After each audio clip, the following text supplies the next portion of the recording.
মহানগরী দক্ষিণের কর্ম পরিষদের অন্যতম সদস্য, শ্রমিক কল্যাণ ঢাকা মহানগরী দক্ষিণের সংগ্রামী সভাপতি, বিশিষ্ট শ্রমিক নেতা জনাব আব্দুল সালাম। সম্মানিত ভাইরা, ইতিমধ্যে আমাদের মধ্যে ঢাকা মহানগরী দক্ষিণের সম্মানিত নায়েব আমির, ঢাকা ৮ আসনের আগামী দিনের সংসদীয় প্রার্থী অ্যাডভোকেট ডক্টর হেলাল উদ্দিন ভাই এসেছে। সবাই বলে নারে তাকবীর। সম্মানিত ভাইরা, আজকের এই সমাবেশ মহানগরী নেতৃবৃন্দ, বিক্ষুব্ধ ভাইরা, আসসালামু আলাইকুম ওয়া রাহমাতুল্লাহ। জাতীয় নাগরিক পার্টির সম্মানিত চেয়ারম্যান নুরুল হক নুরুর উপর পরিবর্তিত হামলার প্রতিবাদে আজকের এই সমাবেশ। আমরা সমাবেশ করে মিছিল সহকারে শাহবাগ যে আমরা তাদের সাথে একত্রতা পোষণ করব, তার আগে আজকের এই সমাবেশে উপস্থিত ভাইয়েরা, আমরা একটা উদ্দেশ্যে 2024-এর 5ই আগস্ট এদেশের জনগণ, এদেশের শ্রমিক ছাত্র জনতা জীবন দিয়েছে নতুন একটা দেশকে গড়ার জন্য, জালেমের জুলুম থেকে রক্ষা পাওয়ার জন্য। আমরা মনে করেছিলাম হাসিনা চলে গিয়েছে, জুলুম বন্ধ হয়ে যাবে, কিন্তু জুলুম বন্ধ হয় নাই। এখনো চাঁদাবাজি আছে, টার্মিনাল গুলোতে চাঁদাবাজি আছে, হাটে বাজারে চাঁদাবাজি আছে, চাঁদাবাজি বন্ধ হয় নাই। সুতরাং আমরা মনে করি আগামী দিনে আমাদেরকে আরেকটা লড়াই করতে হবে। এই লড়াই হবে সকল জুলুমের বিরুদ্ধে, সকল চাঁদাবাজির বিরুদ্ধে।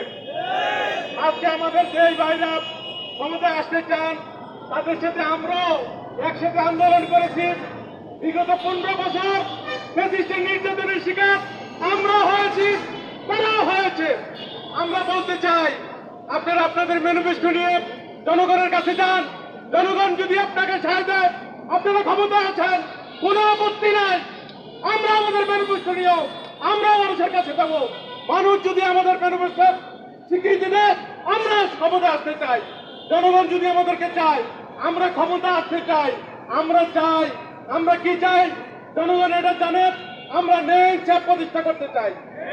যারা প্রেসিডেন্ট ছিল তাদের যে কর্মসূচি ছিল, এখন যারা ক্ষমতায় আসতে চায় তাদের কর্মসূচি একই। তাদের হাতে নতুন কিছু নাই, এদেশের মানুষকে দেওয়ার মতো কিছু নাই। 54 বছরে আওয়ামী লীগ ক্ষমতা ছিল, বিএনপি ক্ষমতা ছিল, জাতীয় পার্টি ক্ষমতা ছিল, দেশের কোনো পরিবর্তন আনতে পারে নাই। আমরা বিশ্বাস করি ইসলাম একমাত্র সব ধর্ম যার দ্বারা মানুষের সকল ক্ষেত্রে পরিবর্তন আনা সম্ভব। কল্যাণমূলক রাষ্ট্র, মানুষের কল্যাণমুখী রাষ্ট্র গঠন করা সম্ভব ইসলামের মাধ্যমে। বাংলাদেশ জামাত ইসলামী ক্ষমতায় যেতে চায়, এজন্য যেতে চায় ইসলামকে ক্ষমতায় প্রতিষ্ঠিত করতে চায়।